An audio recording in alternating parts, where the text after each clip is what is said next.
Bismillahirrahmanirrahim. Assalamualaikum warahmatullahi wabarakatuh. Perkenalkan, nama saya Eksan Nursaludin, NIM 811419313 dari Rombel 6, mata kuliah Hukum Otonomi Daerah, dosen pengampu Bapak Dani Mutada.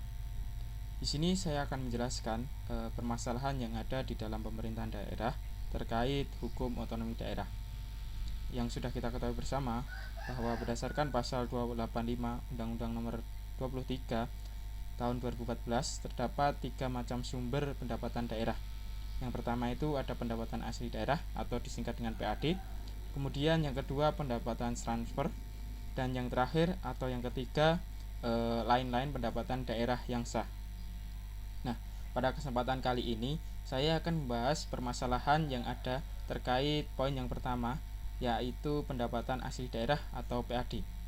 Nah, pendapatan asli daerah adalah penerimaan yang diperoleh dari sektor pajak daerah, retribusi daerah, hasil pengelolaan kekayaan daerah yang dipisahkan, dan lain-lain pendapatan asli daerah yang sah. Pendapatan asli daerah merupakan salah satu faktor yang penting dalam pelaksanaan roda pemerintahan suatu daerah yang berdasar pada prinsip otonomi yang nyata, luas, dan bertanggung jawab. Peranan PAD dalam keuangan daerah menjadi salah satu tolak ukur yang sangat penting dalam pelaksanaan otonomi daerah, dalam arti semakin besar suatu daerah dalam memperoleh dan menghimpun pendapatan asli daerah, maka akan semakin besar pula tersedia jumlah keuangan daerah yang dapat digunakan untuk membiayai penyelenggaraan otonomi daerah. Nah, selain itu, pendapatan asli daerah ini menjadi salah satu indikator yang menentukan derajat kemandirian suatu daerah. Kenapa bisa demikian? Sebab semakin besar penerimaan PAD pada suatu daerah ini, maka semakin rendah tingkat ketergantungan pemerintah daerah tersebut terhadap pemerintah pusat. Hal ini dikarenakan PAD merupakan sumber-sumber penerimaan daerah yang berasal dari dalam daerah itu sendiri. Maka dari itu, semakin meningkat PAD,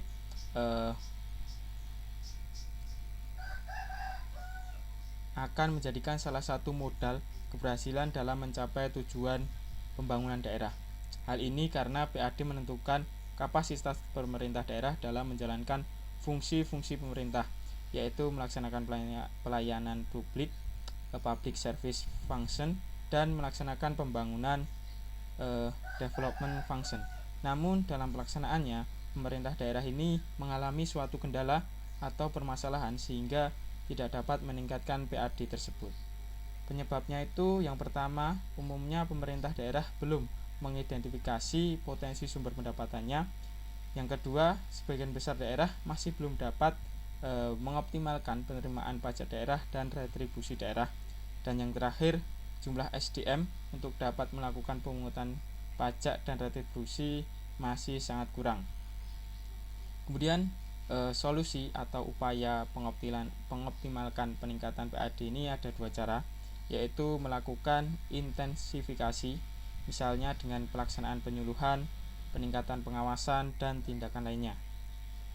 Dan yang kedua, melakukan ekstensifikasi, misalnya itu dengan cara penjaringan wajib pajak baru melalui pendataan atau pendaftaran atau menggali potensi pajak baru. Sehingga dari hal tersebut pastinya ada jaminan bagi masyarakat atau publik di daerah masing-masing mendapatkan barang dan jasa publik yang lebih baik dan optimal pula. Demikian penjelasan sedikit terkait permasalahan di dalam pemerintahan daerah. Wabillahi taufiq wal hidayah. Wassalamualaikum warahmatullahi wabarakatuh.